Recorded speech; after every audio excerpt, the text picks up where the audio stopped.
have any hope of finding alien life, we have to know what to look for.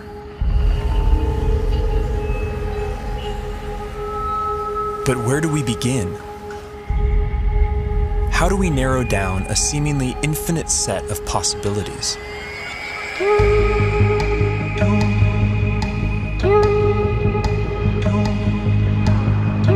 There's one thing we know for sure. Nature will have to play by her own rules. No matter how strange alien life might be, it's going to be limited by the same physical and chemical laws that we are.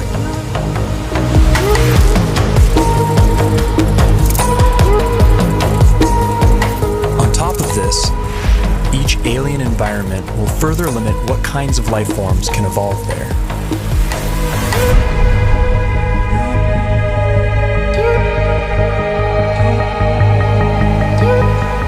Despite these natural boundaries, the possibilities are staggering to imagine. Trillions of planets, each a unique cauldron of chemicals undergoing their own complex evolution.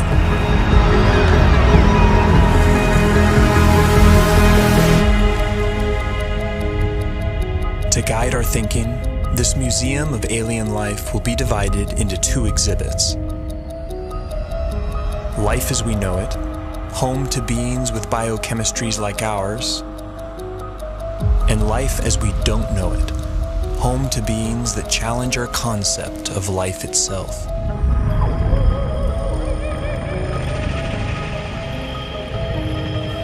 Before we venture too far into the unknown, we have to ask ourselves, what if alien life is more like us than we think?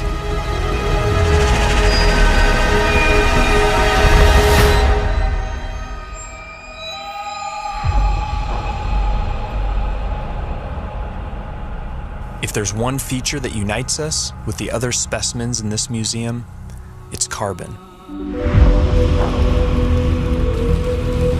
Carbon is ubiquitous. It's one of the most common elements in the universe, and it's very good at forming large, stable molecules. Carbon has the rare ability to form four-way bonds with other elements and to bind to itself in long, stable chains, enabling the formation of huge, complex molecules.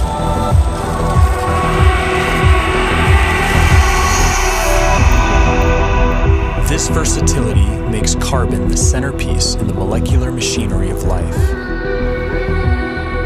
And the same carbon compounds that we use have been found far from Earth, clinging to meteorites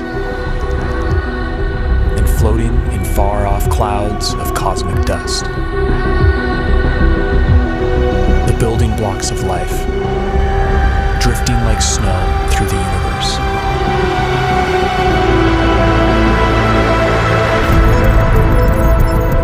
And if alien life has selected other carbon compounds for their biochemistry, they will have plenty to choose from. Scientists recently identified over 1 million possible alternatives to DNA, all carbon-based.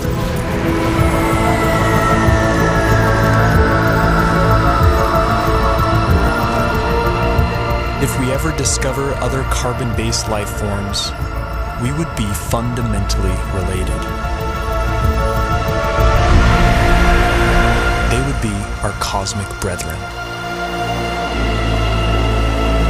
But would they look anything like us? If they hail from Earth-like planets, we could share even more in common than just our biochemistry. What would life be like on other planets if it has evolved? Would it be like the world today here on Earth? Or would it be completely different? There are those who argue that from the argument of convergent evolution, if conditions on other planets are similar to here, then we would see very similar life forms. Animal and plant-like organisms that look very familiar.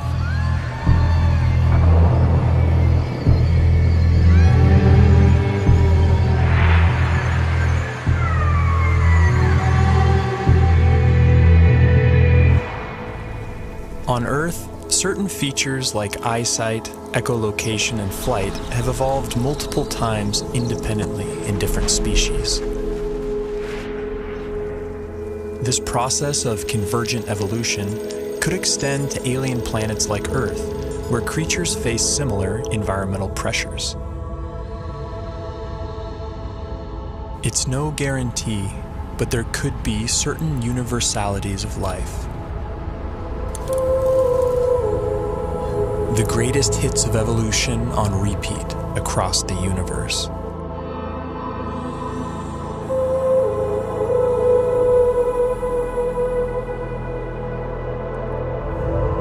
Each feature would be attuned to its local environment. Dimly lit planets would produce huge eyes to suck in extra light, like nocturnal mammals. Some people have gone so far as to say that human-type organism, humanoids, will occur on other planets.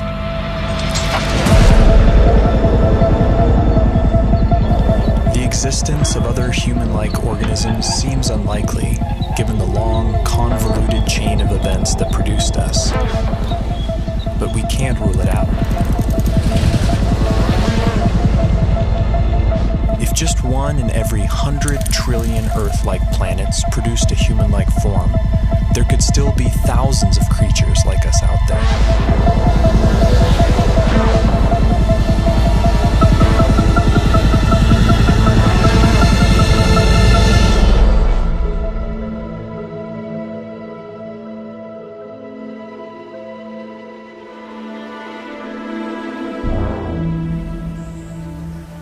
Convergent evolution is also rampant in plant life, and C4 photosynthesis has arisen independently over 40 times.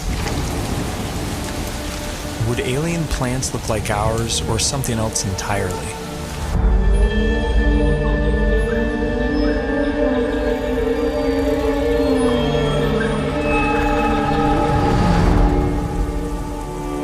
On Earth, plants appear green because they absorb the other wavelengths in the sun's light spectrum. But stars come in many colors. And alien plants would evolve different pigments to adapt to their sun's unique spectrum.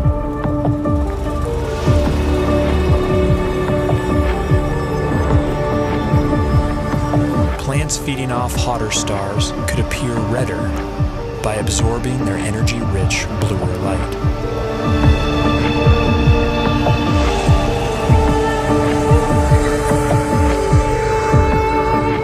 Around dim red dwarf stars, vegetation could appear black, adapted to absorb all visible wavelengths of light.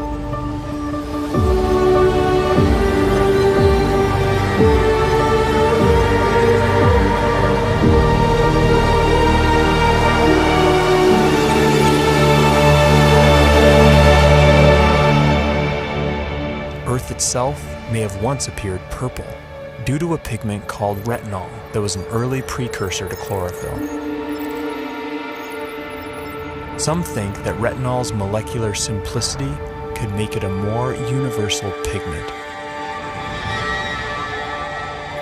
If so, we may find that purple is life's favorite color.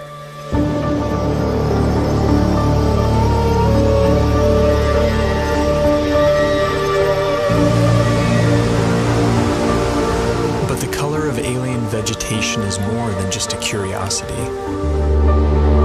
It's chemical information that can be seen from light years away.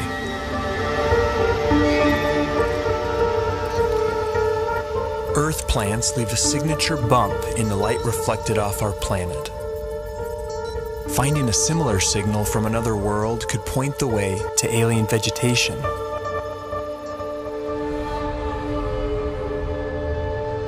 Perhaps this will be our first glimpse at alien life, a vibrant hue cast by a distant world.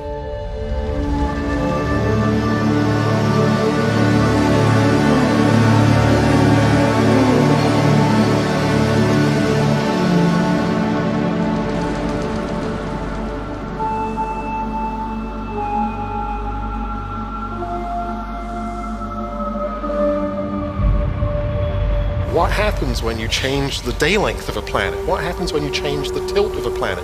What happens when you change the shape of the orbit? What happens when you change the gravity of a planet? Planets with long elliptical orbits would see drastic seasons. There could be worlds that appear dead for thousands of years, then suddenly spring to life.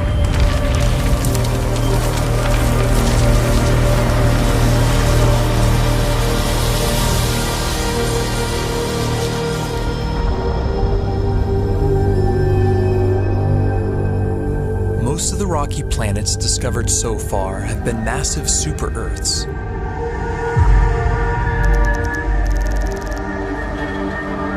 How would life evolve on these worlds?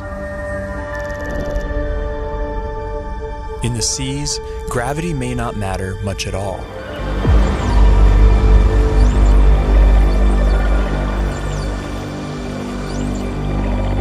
A high-gravity planet isn't high gravity all over. If you're in the sea, and that's where all life starts, there's very nearly no gravity because you're much the same density as the stuff around you. It's when the animals come out on land that they feel the gravity. High G-forces would necessitate large bones and muscle mass in complex life on land. They would also demand a more robust circulatory system. And plant life could be stunted by the energy cost of carrying nutrients under stronger gravity.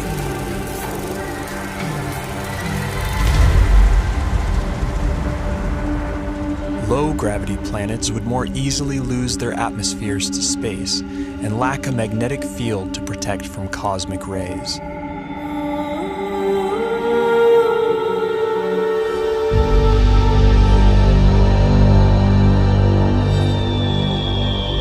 But smaller worlds could be home to secret oases.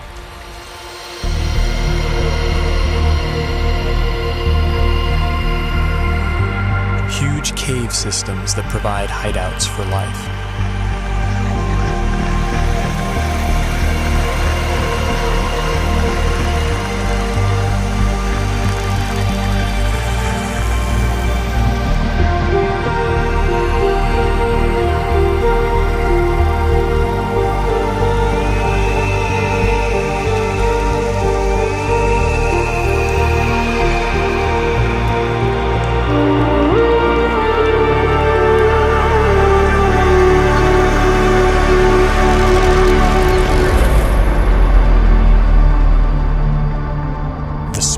Possible habitable planets are estimated at 2.5% Earth's mass.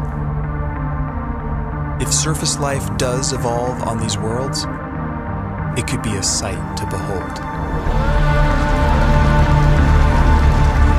Plant life could grow to towering heights, able to carry nutrients higher in lesser gravity.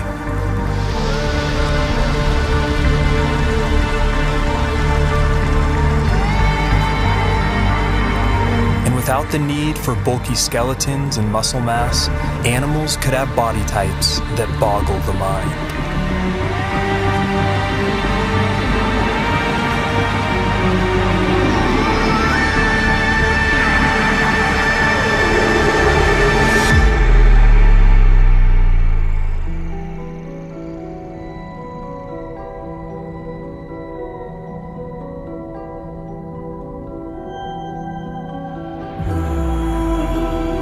Here on Earth, it took 3 billion years for evolution to produce complex plant and animal life. Simpler organisms are hardier, more adaptable, and more widespread. The largest collection in the Museum of Alien Life would likely be the Hall of Microbes.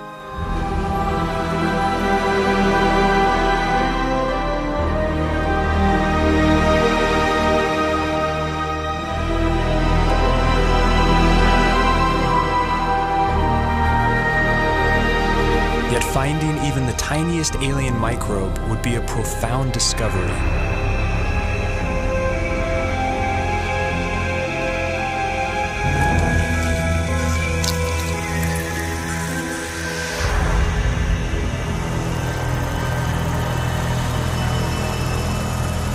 bite-sized life could leave a big footprint. Like stromatolites on Earth, layers of microbes could build up into huge rock mounds over time, leaving behind eerie structures. And in big enough numbers, some alien bacteria could leave a distinct biosignature by exhaling gases that wouldn't coexist naturally, like oxygen and methane.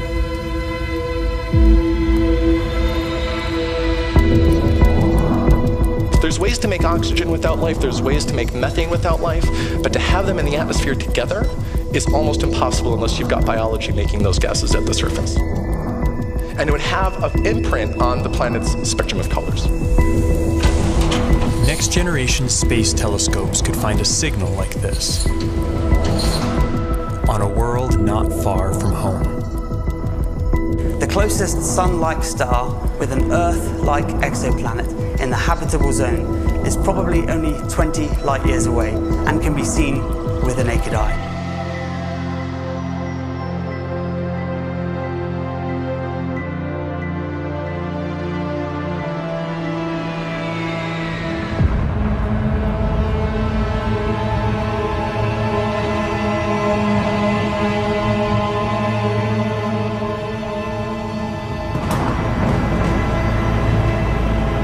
Most brown dwarfs are too hot to support life as we know it, but some are just cold enough.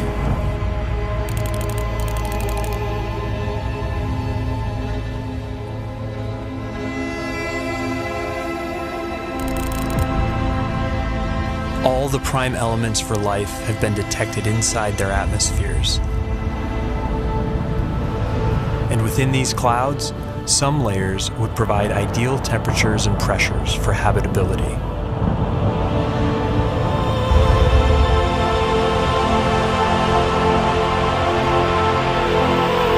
There could be photosynthetic plankton in these skies, kept aloft by churning upwinds.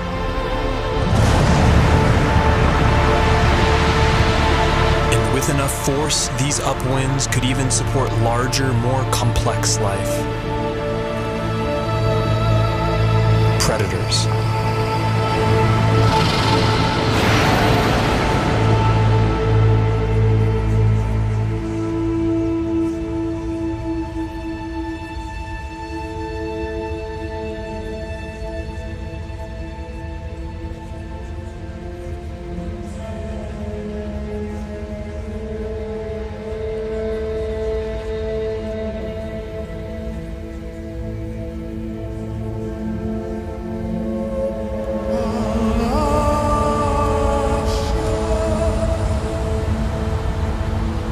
This raises a crucial question.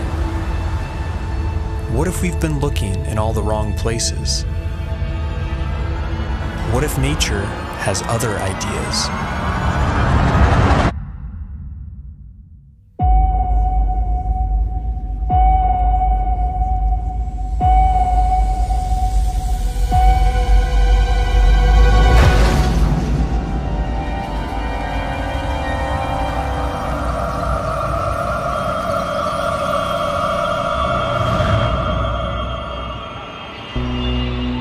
Most of the universe is too cold or too hot for liquid water and the biochemistry that supports life as we know it. But in case our biases are misleading, we have to cast a wide net to search for life outside the habitable zone, in places that seem wildly hostile to us. Exotic environments will demand exotic biochemistries, and while no element can match carbon's versatility, one contender is a frontrunner.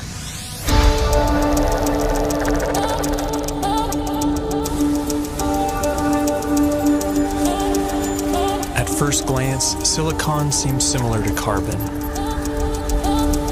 It forms the same four-way bonds and is also abundant in the universe. But a closer look reveals that these two elements are false twins. Silicon bonds are weaker and less prone to forming large, complex molecules. Despite this, they can withstand a wider range of temperatures, opening up intriguing possibilities. Life based on the silicon atom instead of carbon would be more resistant to the extreme cold, providing a whole new range of weird forms. But silicon has a problem. In the presence of oxygen, it binds into solid rock. To avoid turning to stone, silicon beings might be confined to oxygen-free environments, like Saturn's frigid moon, Titan. Its vast lakes of liquid methane and ethane could be an ideal medium for silicon-based life or other radical biochemistries.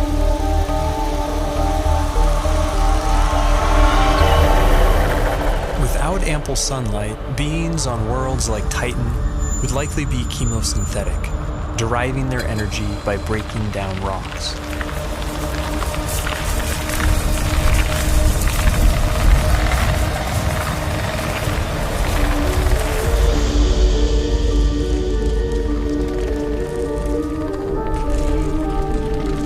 Such life forms could have ultra-slow metabolisms and life cycles measured in millions of years.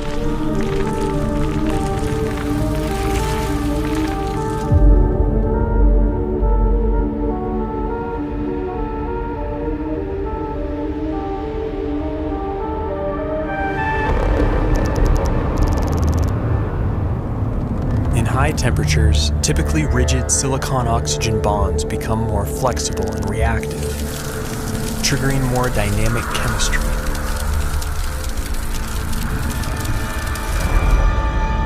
This has led to a truly bizarre proposal: silicon-based life forms that live inside molten silicate rock.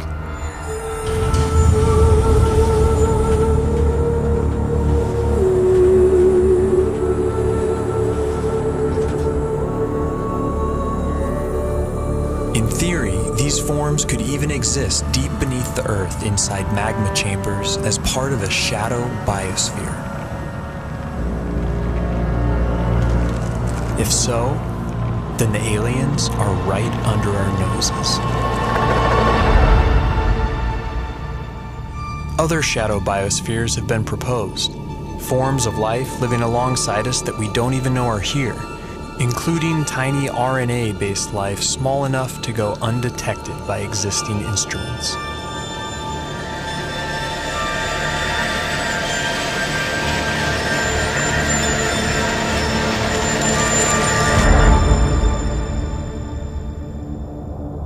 Clouds of dust in empty space might seem like the last place you'd expect to find anything living. But when cosmic dust makes contact with plasma, a type of ionized gas, something strange happens. In simulated conditions, dust particles have been seen spontaneously self-organizing into helical structures that resemble DNA.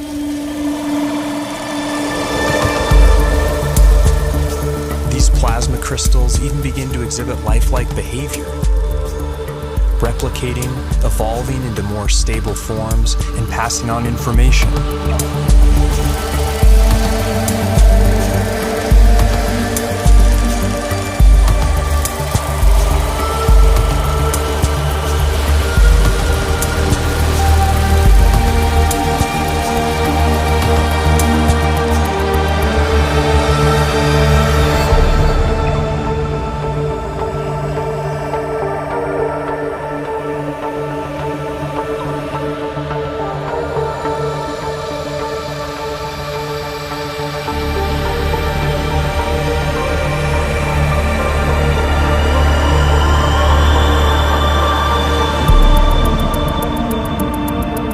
Plasma is the most common state of matter in the universe. If complex evolving plasma crystals really exist, and if they can be considered life, they could be its most common form.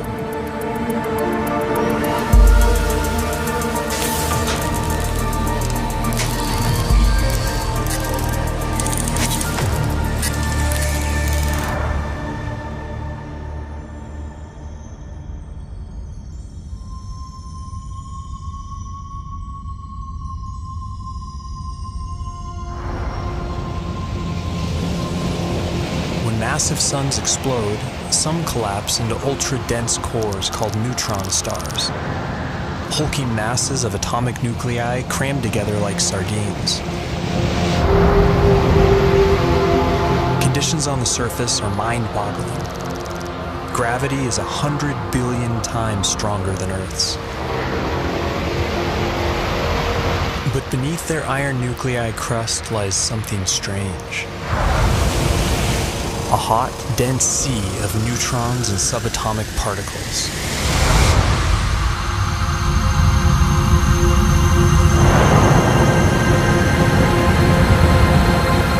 Stripped of their electron shells, these nuclei would obey entirely different laws of chemistry, based not on the electromagnetic force, but the strong nuclear force which binds nuclei together. In theory, these particles could link up to form larger macronuclei, which could then combine into even bigger supernuclei.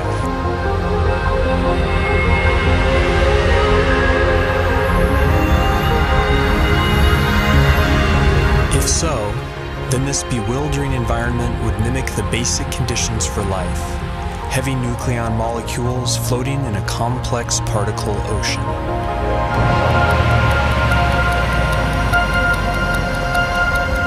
Some scientists have proposed the unimaginable: exotic life forms drifting through the strange particle sea, living, evolving, and dying on incomprehensibly fast timescales.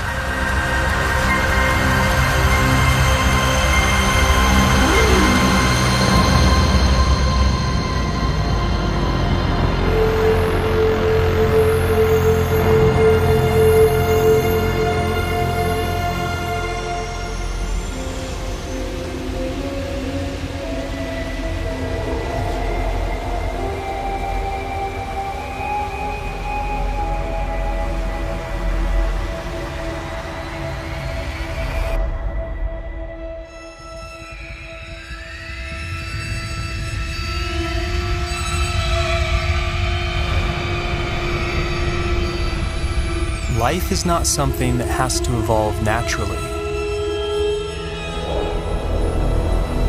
It can be designed.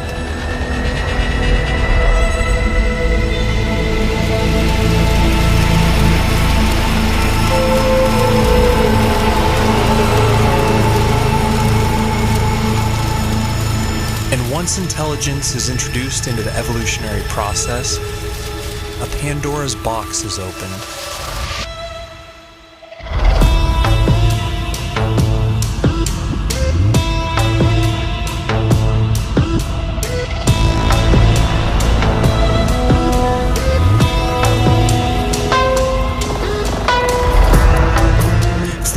Typical biological limitations, synthetic and machine-based life could be the most successful of all. It could thrive almost anywhere, including the vacuum of space, opening up vast frontiers unavailable to biological organisms.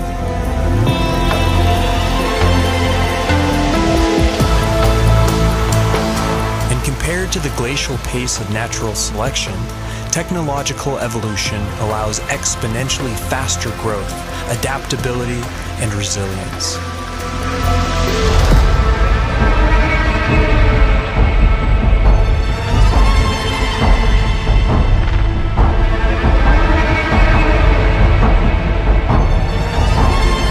By some estimates, autonomous self-replicating machines could colonize an entire galaxy in as little as 1 million years.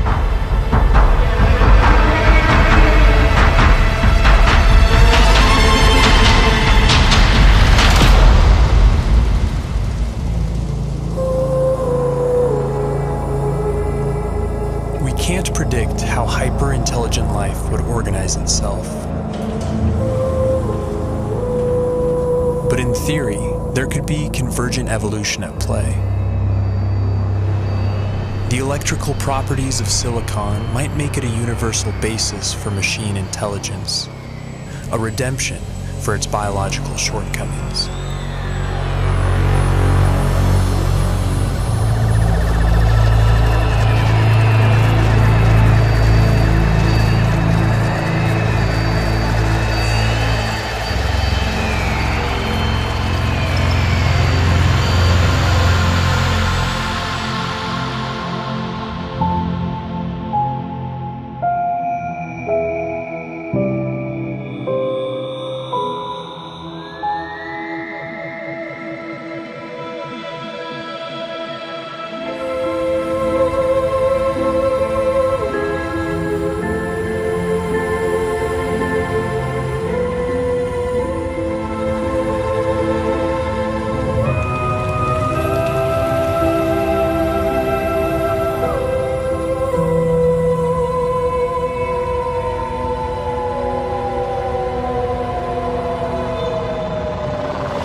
universe ages, perhaps machine intelligence will come to dominate, and naturally occurring biological life will be viewed as a quaint starting point.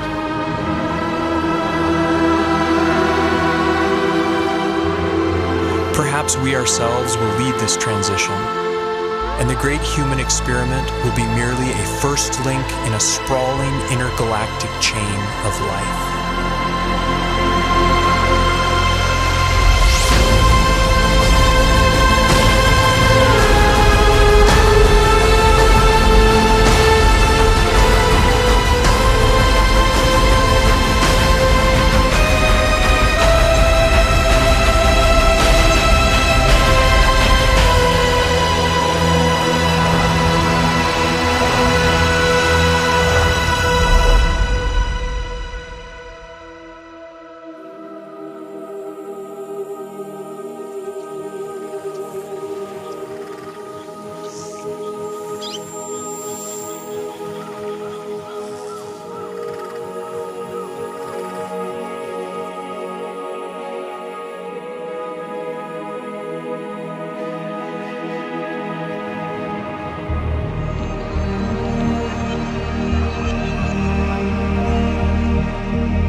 Has said that one does not meet oneself until one catches the reflection from an eye other than human. One day that eye may be that of an intelligent alien. And the sooner we eschew our narrow view of evolution, the sooner we can truly explore our ultimate origins and destinations.